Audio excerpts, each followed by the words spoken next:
Magandang araw po mga kapatid. Tayo pong muli ay mag-aaral ng salita ng Diyos. Meron pong napakagandang pangako ang Panginoon para sa bawat isa sa atin na may pinagdadaanan sa panahon na ito. Ang nais ko pong i-share is about from devastation to restoration. Simulan po natin sa panalangin. Panginoong Diyos, Ama sa langit, maraming salamat sa iyong mga salita na inihanda para sa amin, na magbibigay ng gabay, ng inspirasyon at kalakasan para sa bawat isa. Salamat po, O Diyos, hindi ka pa tapos sa aming mga buhay at kasama ka namin, Panginoon. Hindi mo kami iniiwan at pababayaan kailanman. Salamat sa iyong kabutihan at katapatan noon, ngayon at magpasawalang hanggan. Salamat po, O Diyos, aming Ama. Ito ang aming dalangin sa pangalan ni Jesus. Amen. No po? Huwag po tayong matakot, huwag mag-alala dahil ang Diyos ay hindi pa tapos sa ating mga buhay. No po? Lalo na ngayon na marami tayong mga pinagdadaanan sa buhay. Pero ang Diyos po ay nangako sa atin. Ang sabi niya po sa John chapter 10 verse 10, no? Sabi niya rito, "The thief does not come except to steal, to kill and to destroy." Nakikita po natin ang mga gawa ng kaaway, ang pag-atake ng kaaway sa buhay ng mga tao. Na siya ay naparito upang magnakaw, pumatay, at sumira ng buhay ng mga tao. Pero ang Panginoong Jesucristo ay nagpunta, sabi niya, "I have come that they may have life and that they may have it more abundantly." So ang Panginoong Jesucristo ay nagpunta dito upang bigyan tayo ng buhay at buhay na kaaya-aya, buhay na masagana.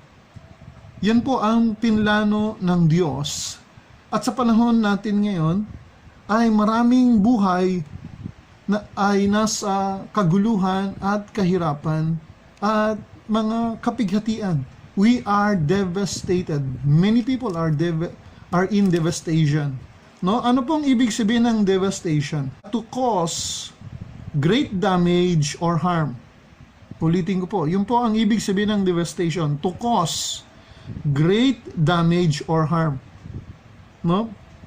So, when a person is going through some problems, some affliction, some troubles and trials in life, no, merong harm na nangyayari sa kanya, may mga damage na nangyayari sa kanyang buhay, and also it brings emotional pain and discouragement. No? Pero ang sabi ng Panginoon, if we are in Christ, we shall bounce back higher. Yan po ang pangako ng Diyos sa mga tao na nananampalataya sa Panginoong Jesucristo at patuloy na kumakapit sa Diyos. Nang sabi sa Psalm 34 verse 19, no, "Many are the afflictions of the righteous," or many are the troubles and trials that the righteous are passing through or experiencing. No? "But the Lord delivers him out of them all." Sa lahat ng mga yan na pinagdadaanan mo, pinagdadaanan natin, kung tayo patuloy na lalakad kasama ng Diyos at kakapit sa Kanya at mananampalataya, tunay na hindi pa siya tapos sa ating buhay, hindi niya tayo iiwan at pababayaan. Ang sabi niya, tayo ay Kanyang i-deliver o ililigtas sa lahat ng mga afflictions, troubles, and trials or testing that we are passing through. Even now, in the midst of this pandemic or the many problems that may come, God is always with us. So from devastation to restoration, ang pangako ng Diyos that He will restore us back. Ano pong ibig sabihin ng restoration? A process of returning something to its original or improved condition. Ang isang halimbawa po, kung merong isang bahay na luma na, ito po ay maaring ma-restore, maibalik sa dati, at maari pang mas gumanda at magkaroon ng mga improvement. So yun po ang restoration.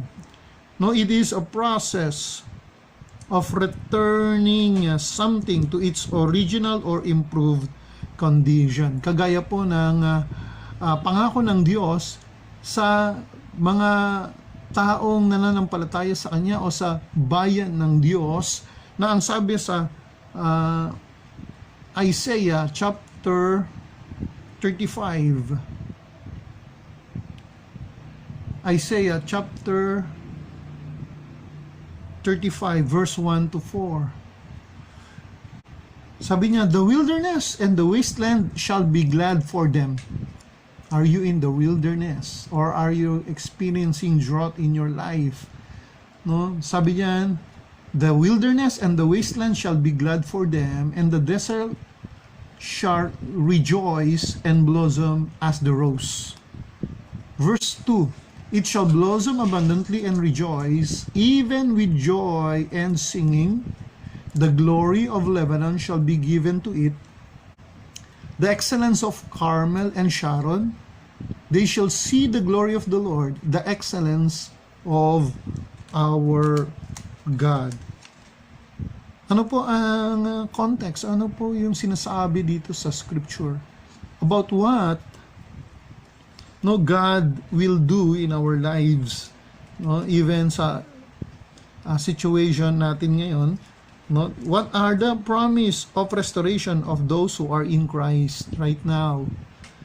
From devastation to restoration. Ang sabi sa Isaiah 35 verse 1 and verse 2, that God will display His glory and splendor. At meron po siyang binigay ng mga halimbawa. Ang sabi niya rito, there shall be blossom,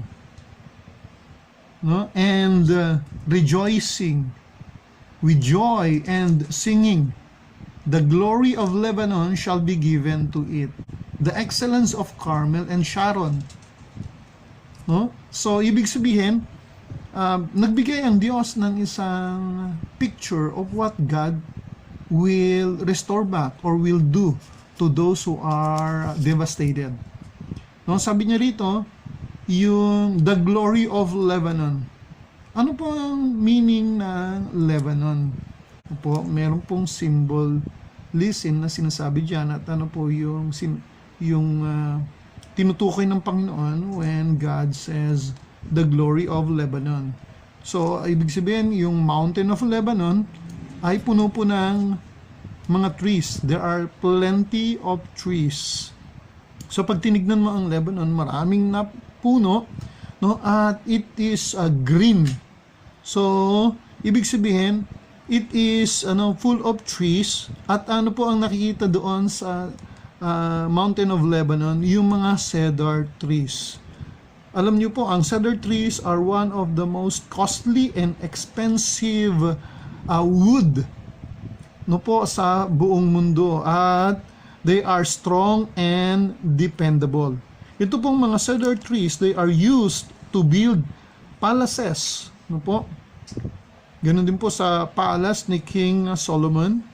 It is used to build ships or houses for the rich.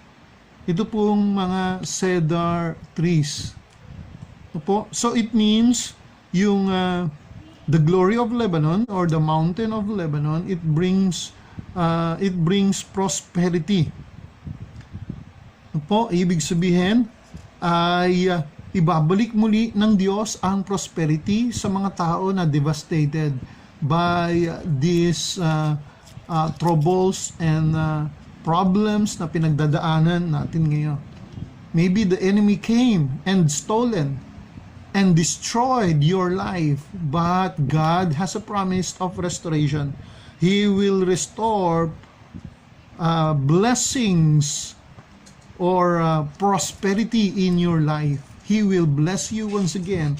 The glory of Lebanon, it speaks about prosperity. No?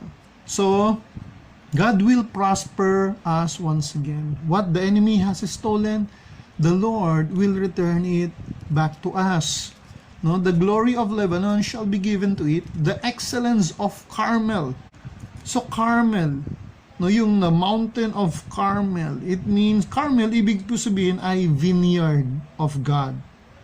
It means blessed land, fertile land. So it means God will make your life blessed. Whatever your hand does will prosper. No?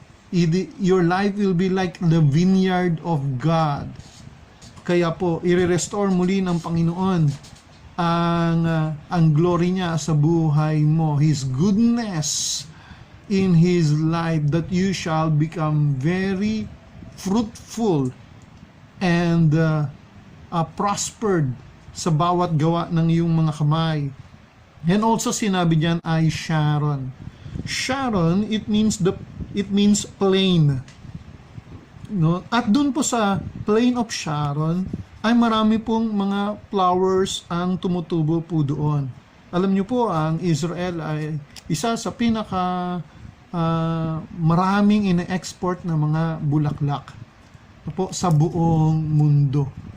No? Kaya po, ang sabi ng Panginoon ay God will bless Israel and will restore them back, kagaya din ng bawat isa sa atin, no? Whatever the enemy has devastated in our life, God will restore it back to us. And Sharon also symbolizes beauty. So it means God will beautify our life and He will make flowers blossom. No?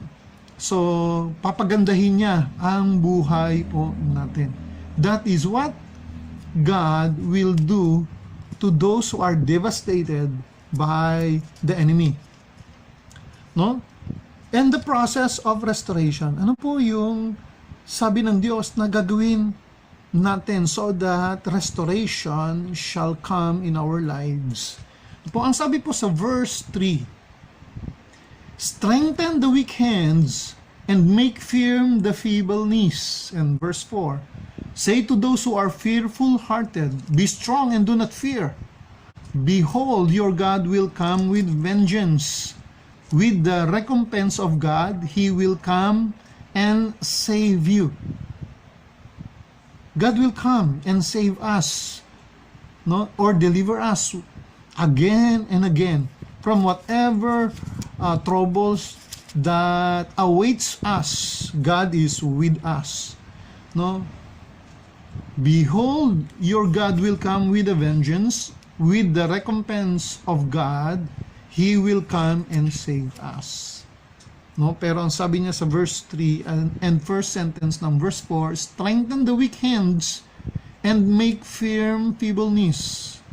Say to those who are fearful-hearted, be strong, do not fear. Tatlong bagay po ang sinabi po rito ng Panginoon that nagsisimbolize sa buhay natin na ano dapat ang ating gawin. Sabi po rito is about the hands, the weak hands, about the knees, the feeble knees, and about our heart, the fearful heart. So, ibig sabihin, God wants us to strengthen our hands, knees, and hearts. Ano po ang ibig sabihin when the Bible speaks about hands? No, kapag basa po natin sa Bible, no, about hands, God is saying, no, it is a symbol of worship. Sabi po sa Nehemiah,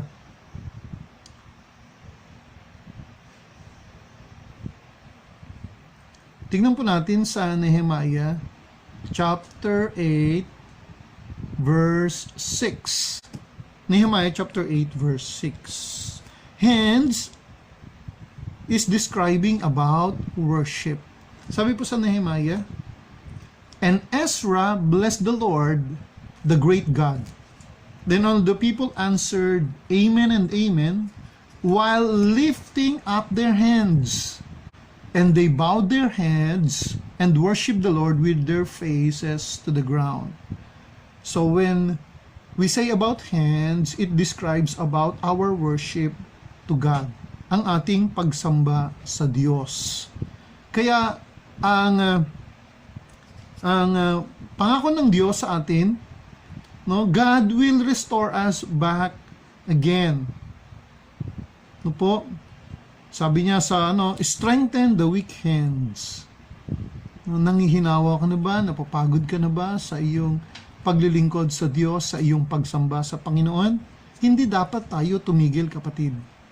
Even if it is hard to worship God, kahit mahirap sambahin ang Diyos at marami tayong nararanasang hindi maganda sa ating buhay sa ngayon.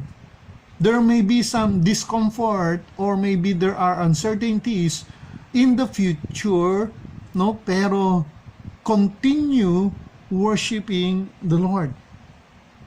I say it again. Do not be weary in doing good. Do not be weary in worshiping the Lord. So that restoration may come in our lives. Secondly, po, sabi din po dyan, is our knees. No, sa our knees. Ang ibig sabihin po ng knees is about prayer. No, about prayer. First Kings, tingnan po natin sa First Kings 8:54. First Kings chapter 8 verse 54. No? During the reign of King Solomon, he blesses the assembly. No? And so it was when Solomon had finished praying all these prayers and supplication to the Lord that he arose from before the altar of the Lord, from kneeling on his knees with his hands spread up to heaven. So when we read about knees, it symbolizes about prayer. No? Nagpapatukoy ito patungkol sa ating mga panalangin. Kaya wag tayong manghinawa o mapagod sa ating pananalangin. Tayo ay magpatuloy manalangin, no? Pray without ceasing. No, kahit hindi mo pa natatanggap ang mga kasagutan o kahit parang walang nangyayari, you just continue praying to God. No? Because at the proper time, not in our time, but in His time, darating ang kasagutan ng Diyos. No? So, feeble knees. No? Make firm the feeble knees, ang sabi sa Isaiah, chapter 35, verse 3. No? First, sabi niya dito, strengthen the weak hands and make firm the feeble knees. No, so huwag kang ma-discourage kahit wala pa ang sagot. Magpatuloy ka, kapatid. Palakasin mo, patatagin mo ang iyong pananampalataya at magpatuloy manalangin sa Diyos. At makikita mo ang restoration ng Diyos sa buhay mo, kapatid. At sabi rin po dito sa Isaiah 35 verse 4, sa unang sentence, say to those who are fearful-hearted, be strong and do not fear. Binigyan na po tayo ng payo about our heart. Do not fear. Be strong. Kagaya ng pinayo ng Diyos kay Joshua when the nation of Israel is about to enter the promised land. No? Sinabi na ng Diyos sa kanya ang dapat nilang gawin dahil alam nila na maraming silang haharaping mga laban ng pananampalataya sa buhay, or maybe physically meron silang mga kaaway na haharapin. Pero sinasabi ng Diyos sa kanya, do not be fearful-hearted. Kapag sinabing heart, no, it symbolizes about the words of God in our heart. Ito ay nagsasabi lang ng mga salita ng Diyos sa ating puso na dapat ay patuloy nating panghawakan ang mga salita ng Diyos. Sabi sa Psalm 119 verse 11. 119 verse 11. Your word I have hidden in my heart, that I might not sin against you. So patuloy nating ilagay ang salita ng Diyos sa ating mga puso upang hindi tayo maligaw ng landas, upang patuloy tayong maging malakas at matatag at hindi tayo makalimot sa Diyos o magkasala. So when we put God's word in our heart and continue on with our service to God, continue worshiping the Lord, and even in prayers, kapatid, ang sabi ni Lord, restoration will come. He will make your life beautiful. He will bless every works of your hand, and He will make you prosperous. Kagaya ng pinangako ng Diyos sa bayan ng Israel sa Isaiah chapter 35 verse 1 to 4. Kapatid, hindi pa tapos ang laban. Kasama natin ang Diyos. If God is for us, who can be against us? And in conclusion, ang sabi sa Colossians chapter 1 verse 26 to 27, Colossians chapter 1 verse 26 to 27, the mystery which has been hidden from the ages and from generations, but now has been revealed to His saints. Ito raw ang mystery na itago noon, pero inireveal na, ipinakita na ng Diyos sa atin, tayo na mga saints of God, to the believers in Christ. Ano po ang mystery na yun? Sabi niya sa verse 27, to them God willed to make known what are the riches of the glory of this mystery among the Gentiles, which is Christ in you, the hope of glory. Ano raw po ang mystery? Among the Gentiles also, to those who believe in Christ, ang sabi niya rito is the hope of glory is in Christ Jesus. So ang kalwalhatian sa buhay natin, ang magagandang bagay na ating mararanasan, ang katagumpayan laban sa gawa ng kaaway, at tayo ay pasasaganahin at papagandahin ang ating buhay, so that God will distinguish us as His beloved people, as His own. He will glorify and beautify our life, and Christ in us is that hope of glory. Kaya tayo po'y manalangin. Nais mo ba na maranasan ang kaluwalhatian ng Diyos sa buhay mo? Kapatid, this is the time for us, for you to receive Jesus. Ang sabi po sa scripture, in Christ there is hope of glory. Through Christ we shall be victorious, and He shall restore back whatever the enemy has done or devastate in your life. From devastation to restoration, God will work it out in your life if you will accept Him as your Lord and Savior. God is knocking at the doors of your heart. Gusto mo ba ng pangako ng Diyos ng restoration? Just close your eyes and pray together with me from the bottom of your heart. And let's pray.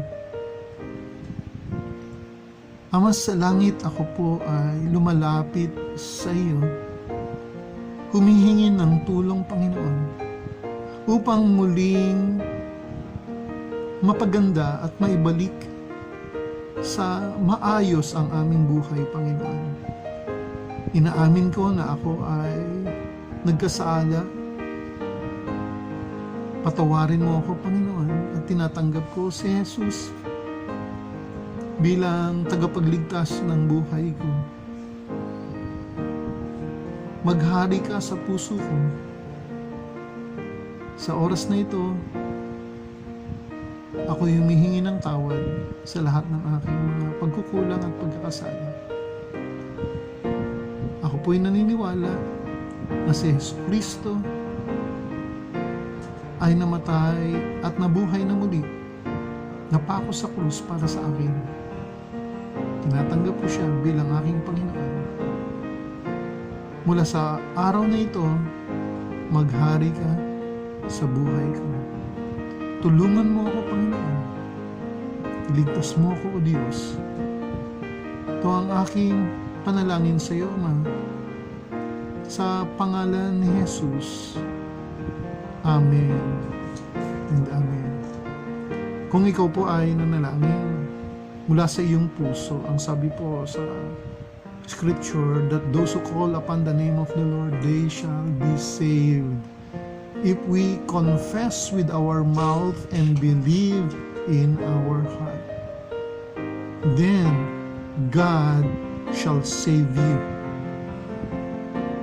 At ikaw na nanalangin ng buong puso, ang sabi ng Panginoon, God gave you the right to become a child of God. Ikaw na ay anak ng Diyos, at dahil ikaw ay anak ng Diyos, hindi ka niya pababayaan. Nandiyan siya lagi sa iyong buhay, gagabayan ka niya at poprotektahan, at patuloy na magpo-provide para sa iyo. Kahit na maraming mga afflictions and troubles and tribulations and trials na nararanasan mo, kapatid. God is greater than those things. He will restore back whatever the enemy has devastated in your life.